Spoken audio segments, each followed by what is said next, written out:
Salut à toi, bienvenue sur HTRACT en anglais, la chaîne pour que toi, lycéen, étudiant ou jeune diplômé, tu puisses rattraper le temps perdu en anglais. Donc je te retrouve aujourd'hui pour une nouvelle vidéo qui est la suite de celle d'hier, dans laquelle on va continuer à parler des prépositions. Donc aujourd'hui on va voir to, under, with et without, by et at, qui sont des prépositions très importantes également. Donc on commence tout de suite avec to. Donc évidemment, vous le savez, to s'utilise avec après to go. Donc vous allez dire to go to the doctors, aller chez le docteur, d'accord? Ensuite, vous allez également dire to pour exprimer un mouvement. Donc did you enjoy your trip to Paris? As-tu aimé ton voyage à Paris? Donc là, faites très attention parce qu'il y a une nuance. Parce que vous allez vous dire, oui, mais si vous avez vu la vidéo d'hier, vous allez vous dire, oui, mais hier Arnaud, tu nous as dit qu'il fallait mettre in devant les noms de villes. C'est vrai quand on parle de position. Quand vous dites maintenant, actuellement, je suis à Paris, vous dites I'm in Paris. Ok. Par contre, quand vous parlez d'un mouvement, donc typiquement en voyage, vous allez dire to, parce que to, c'est lui qui exprime ce mouvement-là. Donc si gardez en tête que vous dites toujours I go to Paris. Ok. Parce que go to, c'est un mouvement. Et là, c'est exactement pareil. Did you enjoy your trip to Paris? As-tu aimé ton voyage à Paris? C'est pas la même chose. Donc faites très attention à ça. Ensuite, évidemment, to s'utilise avant les verbes. Donc dès que vous avez un verbe, sauf exception, vous allez avoir to devant. Donc I did it to help you. Je l'ai fait pour vous aider. To try to do something, essayer de faire quelque chose. To start to do something, commencer à faire quelque chose. Donc là, je vous ai donné deux structures dans lesquelles vous allez devoir juste conjuguer le verbe, en l'occurrence to try et to start, et remplacer to do something, ou dans les deux cas, par ce que vous essayez de faire ou ce que vous commencez à faire. Donc j'attire votre attention sur le fait que to start peut très bien être suivi de to do, donc avec to, ou alors d'un verbe tout seul en ing. Sauf que il y a certains verbes qui ne supportent pas très bien, si je puis dire, la forme ing. Par exemple, understand, vous allez préférer dire, c'est mieux de dire to start to understand plutôt que to start understanding.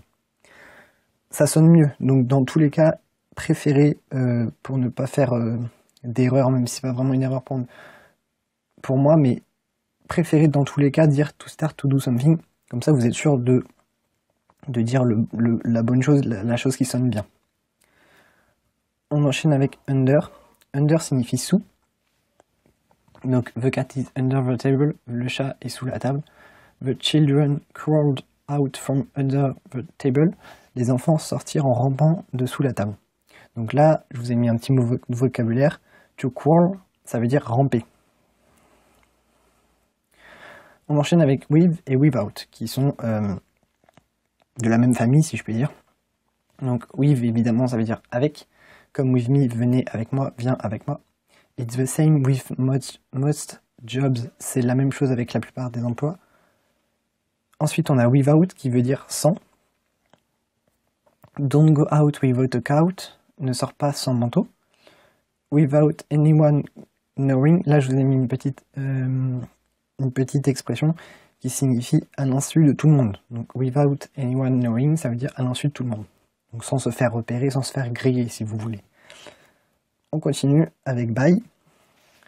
By qui va être utilisé pour expliquer une méthode, une manière, un moyen, en gros pour répondre à la question comment on fait quelque chose. Donc vous allez par exemple dire to contact somebody by phone. Contacter quelqu'un par téléphone. Comment je le contacte? Par téléphone. By. Can I pay by credit card? Je peux payer par carte. Comment je peux payer par carte? By. Encore une fois. Ensuite vous allez l'utiliser pour expliquer comment vous travaillez. Excusez-moi. Comment vous voyagez. By car, by train, by plane, je voyage en voiture, en train, en avion. Par contre, faites très attention, dès que vous dites my car, ça va être in, comme on a vu hier. C'est ça qui est très bizarre, qui rend les choses compliquées. C'est que si vous parlez, si vous dites I travel by car, ça c'est bon. Vous dites je voyage en voiture. Par contre, si vous voulez dire que vous voyagez avec votre voiture, vous allez dire I travel in my car. C'est ça qui est un peu compliqué, et la nuance est compliquée à comprendre. Mais donc faites très attention à ça. Là, c'est plus, on insiste sur le moyen de transport. Et donc, dans ce cas-là, on va utiliser by. Et enfin, by peut caractériser une variation. Donc, to divide by 5, ça veut dire diviser par 5. Ensuite, pour finir, on a at, qui est aussi très important. Donc, at va s'employer devant un âge. He left school at 16. Il a quitté l'école à 16 ans. On utilise aussi at pour dire arriver à l'hôtel ou à une fête. When did they arrive at the party? Quand sont-ils arrivés à la fête? Et enfin, et c'est là qu'il faut suivre, c'est que on va utiliser at devant les heures ou les moments de la journée. Donc at 5 o'clock, at midnight, at lunchtime, à 5 heures, à minuit, à l'heure du déjeuner. Donc hier, on a vu qu'on mettait in devant les ensembles, disons, la matinée, l'après-midi, la soirée, ça va être in. Devant les noms de jours, ça va être on Friday, par exemple.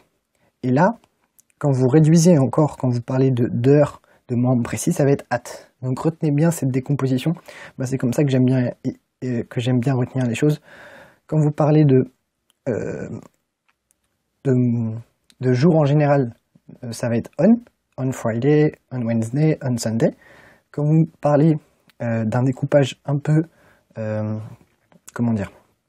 découpage général d'une journée, les découpages classiques, matin, après-midi, soir, ça va être in.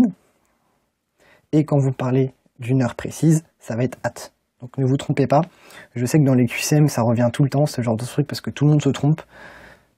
Moi, je pense aussi qu'on nous explique pas assez ce genre de choses à l'école, alors que c'est des choses qu'on utilise dans la vie de tous les jours. Si on veut parler anglais dans la vie de tous les jours, c'est des choses qu'on va dire, quoi. Donc c'est des choses qu'on devrait maîtriser tout de suite, et c'est pas le cas, donc je trouve ça un peu dommage, donc c'est pour ça que j'ai voulu bien insister dessus. Donc voilà, travaille bien ces points-là, c'est important. Et donc voilà, on a fini cette vidéo.